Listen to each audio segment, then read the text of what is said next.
আসসালামু আলাইকুম বন্ধুরা, আপনারা সবাই জানেন ৯ নং বিসিক সমষ্টিতে যেই ইলেকশনটা হয়ে গেল ২০২৬ সনে মানে এমএলএ ইলেকশনে। সেই ইলেকশনে মানে ৩টা নেতা, খুব বিখ্যাত নেতা। ১ নম্বরে আছে আপনারা দেখতে পাচ্ছেন ডক্টর রেজা আমিন, ২ নম্বরে আছে ওয়াজেদ আলী চৌধুরী, ৩ নম্বর আছে আলী আকবর মিয়া। এই ডক্টর রেজা আমিন হলো আপনার নির্দলীয় প্রার্থী, ওয়াজেদ আলী চৌধুরী হলো আপনার কংগ্রেস প্রার্থী, আলী আকবর মিয়া হলো আপনার এআইইউডিএফের দলের প্রার্থী। এই ৩ জন প্রার্থী মানে ৯ নং বিশেষ জেলা সমষ্টির থেকে ৩টা দলের ৩টা মানে হিসাবে ভাগ করা হয়েছে। মানে ছোট মানে আপনার একটা থুলমূল একটা হিসাব দেওয়া হলো আরকি। যে হিসাবটা কিরকম হয়েছে আরকি সেটা আপনারা কমেন্ট করে আপনাদের মতামতটা জানাবেন। যে ফার্স্টে আছে আপনাদের নস্করা জামাদারহাট ব্লকের থেকে আপনার ৯২,২২৮টা ভোট আছে।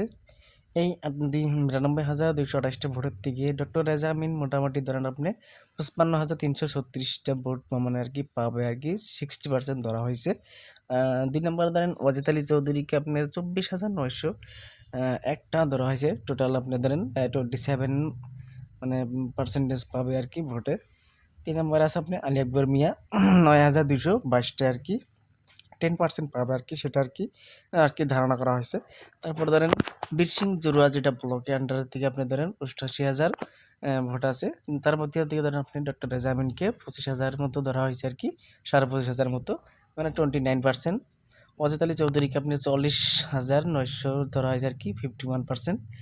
আলী আকবর মিয়াকে আপনি ধরা হয়েছে ১৩,২০০ আর কি, উপরে আছে আর কি, 15% আর কি, মানে 15%।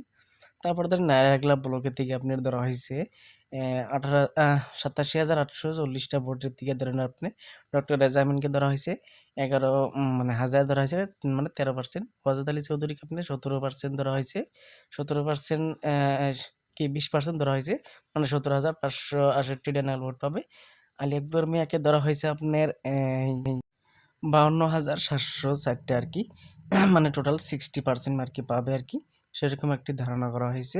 সো দেখেন আপনাদেরকে সামনে যেটা ধরা হলো আর কি, সেই হিসাবে আর কি ডক্টর রেজা আমিন মানে ১ নম্বরে ধরেন ৯২,২87টা ভোট পায় আর কি, আপনার যেটা হলো নির্দলীয় প্রার্থী।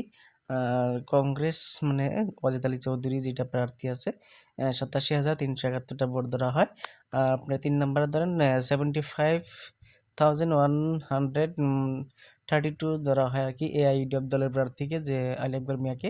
সো ধরেন এটা আপনাদেরকে একটা শর্টকাট আর কি একটা হিসাব দেওয়া হলো। সে হিসাবটা আর কি টোটাল কেমন হলো আর কি, অ্যাকচুয়ালি সেরকমভাবে পাবে কি পাবে না আর কি, আপনাদের মানে কমেন্ট করে মতামতটা জানাবেন। অ্যাকচুয়ালি এই হিসাবটা এইভাবেই থাকবে না, তো উল্টা হবে। এই হিসাবে ধরেন আর কি ডক্টর আজামিনকে জিতা ধরা হয় আর কি। আপনাদের মতামতটা কি কমেন্ট করে জানাবেন। মানে অজিতই হবে না এইডব্লিউ হবে না ডক্টর আজামিনে হবে? এটা ধরুন রাইজের মতামত নিয়ে আর কি তুলমূল একটা হিসাব দেওয়া হলো। আপনাদের মতামতটা কি সেটা কমেন্ট করে জানাবেন। আশা করি ভালো লাগবে। ধন্যবাদ।